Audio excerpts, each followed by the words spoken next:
Como lo hacemos cada día jueves, es momento de hablar de energía, de hidrocarburos, y para eso la convocamos a ella, a nuestra compañera Laura Evia. Laura, ¿cómo te va? Bienvenida, buenas tardes. Hola Nico, buenas tardes, ¿cómo te va? Muy bien, Laura, vamos a hablar de la guerra porque ya después de 2 semanas de combates en Ucrania, ya hay implicaciones aquí en la Argentina, ¿no? Y en nuestra zona, ¿por qué no también? Sí, tal cual, Nico, porque el conflicto entre Rusia y Ucrania tiene en su temática un gran componente energético. Recordemos que Rusia es uno de los grandes productores de gas y de petróleo que abastecen en gran medida al continente europeo.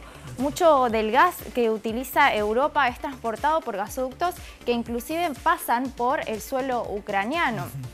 Por otro lado, esta semana el gobierno estadounidense ha determinado como medida de sanción prohibir la compra a los otros países de energía a Rusia. Bueno, esto ha generado grandes consecuencias que tienen que ver con un aumento desmedido del gas y del petróleo, sí, lo cual plantea un gran interrogante para nuestro país. Recordemos que entre mayo y septiembre Argentina debe recurrir a la compra de gas a través de buques para satisfacer los picos de demanda. Por otro lado, otra gran pregunta es qué va a pasar con el precio de las naftas, teniendo en cuenta que el barril de petróleo también entró dentro de esta gran escalada de aumentos de precios. Bueno, para responder un poco estos interrogantes, estamos en comunicación con un especialista en el tema, es Juan José Carvajales. Él es asesor de la Secretaría de Energía de Nación y también fue secretario de Hidrocarburos de la Nación. Juan José, mucho gusto, los saludamos y muchas gracias por atendernos. Buen día, muchas gracias por el llamado. ¿Qué tal, Laura? Un saludo a la audiencia. Bien, a ver si nos puede ayudar un poco a responder estos interrogantes. ¿De qué forma separa la Argentina, nuestro país, frente a este conflicto y todas las consecuencias que ha generado en materia energética? Bueno, yo creo que hay que dividir los interrogantes hacia afuera y hacia adentro. En cuanto al exterior, hoy en día la clave pasa por el acuerdo de Argentina en el FMI, que se está discutiendo en el Congreso, y hoy en día están en Houston el ministro de Economía Guzmán y el secretario de Energía Martínez, buscando allí también lograr acuerdos con sus pares de, por ejemplo, el gobierno de Estados Unidos y con directivos de empresas energéticas como Total, Chevron, Shell y Equinor, que podrían, en este contexto de altos precios, incrementar las inversiones en Argentina. Tal vez como dato geopolítico y para mirar el aporte argentino, hoy hay 3 argentinos relevantes en la escena internacional. Uno perdió ayer la Champions, todos lo sabemos, otro es el Papa, que despliega su diplomacia, pero el tercero, que es menos conocido, se llama Rafael Grossi y es el director ejecutivo de la Agencia Internacional de Energía Nuclear, y hoy está en Turquía junto a los líderes de Ucrania y de Rusia en conflicto, intentando llevar ahí una estrategia para la seguridad en materia nuclear. Creo que eso es clave para seguirlo. Y luego hacia adentro las repercusiones pasan claramente por el costo del GNL y de los combustibles líquidos que Argentina tiene que comprar de cara al abastecimiento de invierno para el sector residencial y para la generación eléctrica. Ahí los precios han estallado, ¿no? El año pasado Argentina compró un promedio de $8.33 el millón de BTU, y este año va a tener que comprar un 10% más de buques, y el precio, bueno, oscila todos los días, vemos entre 45, 50, $55. Quiere decir que la cuenta para el tesoro, que son divisas directas que se van, puede rondar los $5.000 millones, lo cual es un gran desafío. Claro, bien. ¿Y de qué manera se hablaba un poco de que había cierto temor de que puedan ocurrir cortes de gas, un aumento de las tarifas? ¿Hay alguna certeza de qué se va a producir teniendo en cuenta este gran aumento de los precios? Bueno, convengamos que en invierno Argentina importa un cuarto del gas que consume. Lo hace a través de gas natural de Bolivia, que se está negociando ahí, pero a la baja. Y por otro lado, de estos buques metaneros. Ahí el problema es que en el escenario internacional hemos visto que Europa y sobre todo Alemania han salido a buscar todo el gas que está dando vuelta en estos buques de LNG para almacenamiento. Y bueno, y ahí hay que ver qué se encuentra en el mercado, porque bueno, son commodities y es un mercado único. Así que ahí sí hay un riesgo cierto para conseguir ese gas de cara al invierno. O sea que podría resultar en algún faltante o no se sabe aún. Bueno, hoy las incertidumbres son muy grandes como para responderlo. En todo caso, habrá que intentar reemplazarlo por combustibles líquidos, que también da un estrés en cuanto a la logística. Y luego, bueno, ver con industrias y con la generación eléctrica cuáles son los niveles mínimos de aprovisionamiento.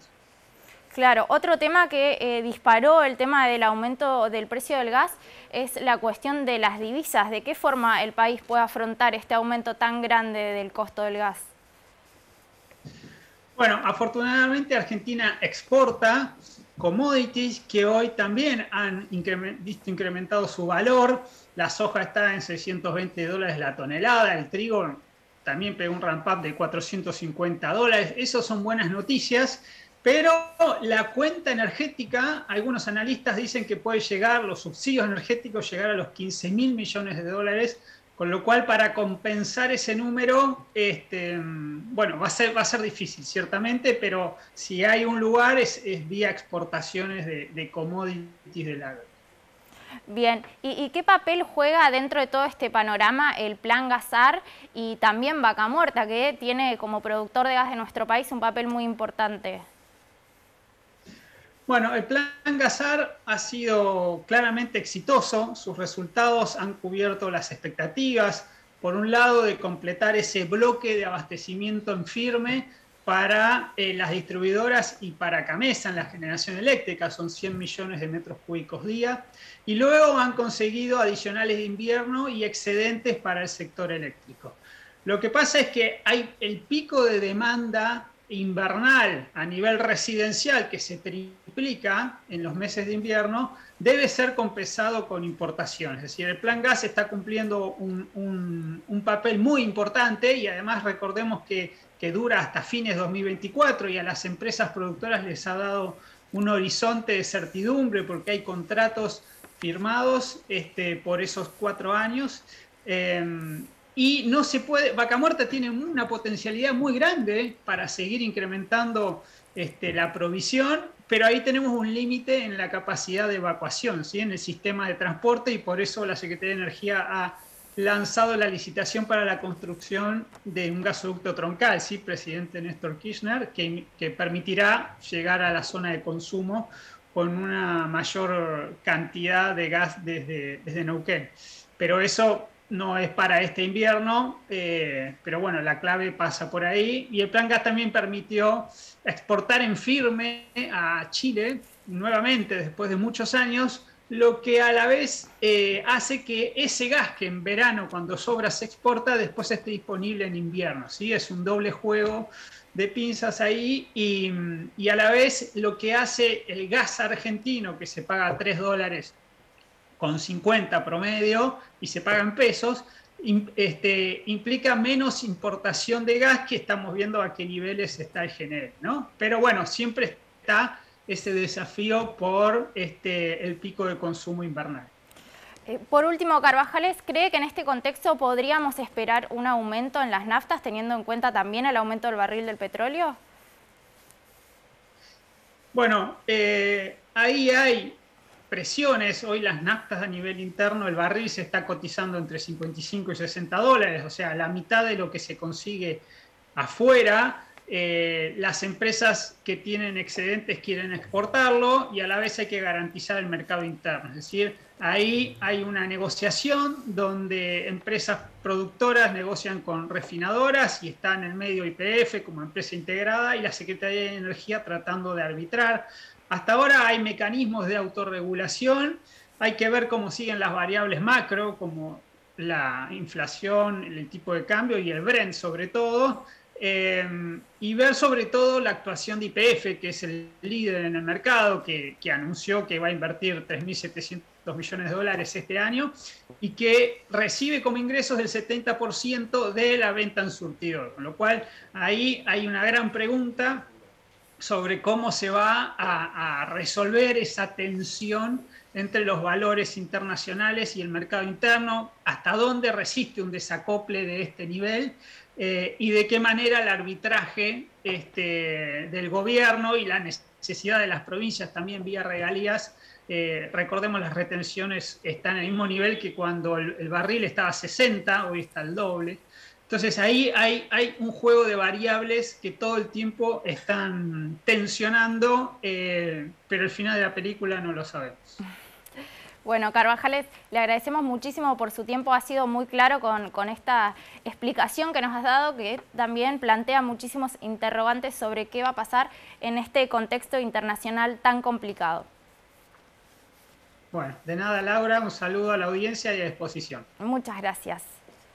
Bien, Laura, ahí estaba, ¿no? Bien claro la explicación, como vos le decías recién, sobre lo que está ocurriendo allá lejos, en Ucrania, pero que tiene sus repercusiones aquí en la Argentina y en la zona también, ¿no? Tal cual, sí, que todavía, como decíamos, plantea muchos interrogantes sobre qué va a pasar con los precios, qué va a pasar con la importación de gas, si van a haber recortes o no, qué va a pasar con las naftas en el surtidor, claro, que son cuestiones que nos repercuten también a todos. Y también para ilustrar y finalizar este tema tenemos unas plaquitas, Nico, Dale, para más comparar, números para agregar y para repasar, ¿no? Tal cual, de lo que ha sido la comparación, para un poco entender la magnitud de esto, es lo que ha sido en los precios el año pasado y lo que son este año. Bien. Por ejemplo, el barril de petróleo, el barril de Brent, que es la medida que utilizamos nosotros, en abril del año pasado cotizaba a $64 el barril, mientras que hasta anoche cotizaba en $111 el barril, casi el doble, con picos de hasta 130 que registró en estos días un máximo histórico. El gas natural licuado, por ejemplo, en promedio más o menos entre 5 y 8 dólares el millón de BTU es lo que pagó el gobierno argentino el año pasado, mientras que actualmente cotiza a más de 50 dólares el millón de BTU. Para ver, ¿no?, lo que se han disparado estos precios, tenemos otra placa también. Dale, seguimos viendo. Sobre lo que ha sido la importación del gas licuado el año pasado en Argentina, se gastaron aproximadamente 1.100 millones de dólares en la compra de buques metaneros y el estimado, también como lo decía Carvajales recién, entre 6.000 y 8.000 millones de dólares es el estimado, y hay que ver de dónde se saca este dinero también para comprar ese gas. Claro. 56 fueron los buques metaneros que se contrataron el año pasado y 65 son los buques que se estiman para este año, teniendo en cuenta que la demanda energética también ha experimentado un aumento en nuestro país. Bueno, aumenta, mejor dicho, absolutamente todo, ¿no? Sí. Debido a lo que está ocurriendo allí entre Ucrania y en Rusia. Gracias, Laura, y será hasta la semana que viene. Muchas gracias, Nico. Nos vemos la semana que viene.